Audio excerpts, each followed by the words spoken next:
সূরা আত-তুর। রহমান রহিম আল্লাহ তাআলার নামে। শপথ তুর পাহাড়ের, শপথ পাহাড়ি উপত্যকা অবতীর্ণ লিখিত গ্রন্থের, যা রক্ষিত আছে উন্মুক্ত পত্রে। শপথ বায়তুল মামুরের, শপথ সমুন্নত ছাদ আকাশের।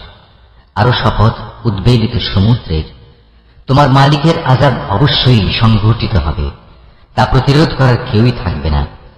যেদিন আসমান ভীষণভাবে আন্দোলিত হতে থাকবে, পাহাড় সমূহ দ্রুত গতিতে চলতে থাকবে, সেদিন দুর্ভোগ হবে একে মিথ্যা প্রতিপন্নকারীদের, যারা ক্রীড়াচ্ছলে অর্থহীন খেলাধুলা করছিল।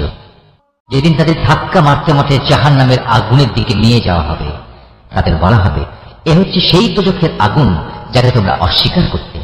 এটাকে কি জাদু মনে হয়, না তোমরা দেখতে পাচ্ছ না? যাও, তোমরা এতে জ্বলতে থাকো।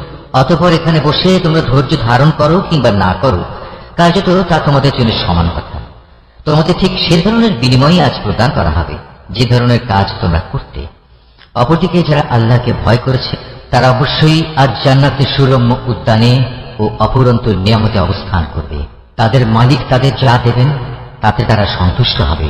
তাদের মালিক তাদের জাহান্নামের কঠোর আযাব থেকে বাঁচিয়ে দেবেন। তাদের আরো বলা হবে, তোমরা পরিতৃপ্তির সাথে আজ সেখানে পানাহার করতে থাকো তোমাদের আমলের বিনিময়ে। তারা সারিবদ্ধভাবে পাতা আসনে হেলান দিয়ে অবস্থায় সমাসীন হবে, আর আমি বড় বড় চোখ বিশিষ্ট সুন্দর হুরের সাথে তাদের মিলন ঘটিয়ে দেব। যেসব মানুষ নিজেরা আল্লাহর উপর ঈমান এনেছে এবং তাদের সন্তানরাও এ ঈমানের ব্যাপারে তাদের অনুবর্তন করেছে, আমি সেদিন জান্নাতে তাদের সন্তান সন্ততিদের তাদের নিজ নিজ পিতামাতার সাথে মিলিয়ে দেব। আর এজন্য আমি তাদের পিতামাতার পাওনার কিছুই হ্রাস করব না। বস্তুত প্রত্যেক ব্যক্তি নিজ নিজ কুফরি কর্মফলের হাতে বন্দী হয়ে আছে। জান্নাতে আমি তাদের এমন সব ধরনের ফলমূল ও গোশত দিয়ে আহার্য পরিবেশন করব যা তারা পেতে চাইবে। সেখানে তারা একে অপরের কাছ থেকে পেয়ালা ভরে ভরে পানীয় নিতে থাকবে।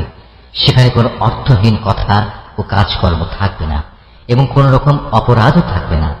তাদের চারপাশে তাদের সেবার জন্য নিয়োজিত থাকবে কিশোর দল, যারা এক একজন হবে যেন লুকিয়ে রাখা মণিমুক্তা।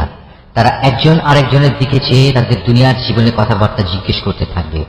তারা তখন বলবে, হ্যাঁ, আমরা তো আগে আমাদের পরিবারের মাঝে সব সময় পরিণামের ভয়ে জীবন কাটাতাম, আর এ কারণেই আজ আল্লাহ তাআলা আমাদের উপর এসব নিয়ামত দিয়ে অনুগ্রহ করেছেন। সর্বোপরি তিনি আমাদের জাহান্নামের গরম আগুনের শাস্তি থেকেও রক্ষা করেছেন। আমরা আগেও আল্লাহ তাআলাকে ডাকতাম, আমরা জানতাম তিনি অনুগ্রহশীল ও দয়ালু। অতএব হে নবী, মানুষদের তুমি এ দিনের কথা স্মরণ করাতে থাকো। আল্লাহ তাআলার অনুগ্রহে তুমি কোনো গণক নও, আবার তুমি কোনো পাগলও নও। তুমি হচ্ছে তার বাণী বহনকারী একজন রসুল মাত্র। তারা কি বলতে চায় এ ব্যক্তি একজন কবি এবং সে কোনো দৈব দুর্ঘটনায় পতিত হোক, আমরা সে অপেক্ষাই করছি। তুমি তাদের বলো, হ্যাঁ, তোমরাও অপেক্ষা করো, আমিও তোমাদের সাথে অপেক্ষা করব। ওদের জ্ঞান বুদ্ধি কি ওদের এসব বলতে বলে, না আসলে ওরা একটি সীমালঙ্ঘনকারী সম্প্রদায়? অথবা এরা কি বলতে চায় সে রসুল নিজেই কোরআনের এ কথাগুলো রচনা করে নিয়েছে? সত্য কথা হচ্ছে এরা ঈমান আনে না। তারা নিজেদের কথায় যদি সত্যবাদী হয়, তবে তারাও এ কোরআনের মতো কিছু একটা রচনা করে নিয়ে আসুক না। তারা কি কোনো স্রষ্টা ছাড়া এমনি এমনি সৃষ্টি হয়ে গেছে? না তারা বলতে পারে তারা নিজেরাই নিজেদের স্রষ্টা? না তারা নিজেরাই এই আকাশমণ্ডল ও ভূমণ্ডল সৃষ্টি করেছে? আসল কথা হচ্ছে এরা আল্লাহ তাআলার সৃষ্টি কৌশলে বিশ্বাসই করে না। তাদের কাছে কি তোমার মালিকের সম্পদের ভান্ডার পড়ে আছে, না তারা নিজেরা সে সম্পদের পাহারাদার সেজে বসেছে? অথবা তাদের কাছে আসমানে ওঠার মতো কোনো সিঁড়ি আছে যাতে আরোহণ করে তারা আসমানের অধিবাসীদের কথা শুনে আসে? তাহলে তারা আসমান থেকে শোনা বিষয়ের উপর সুস্পষ্ট কোনো প্রমাণ এনে হাজির করুক।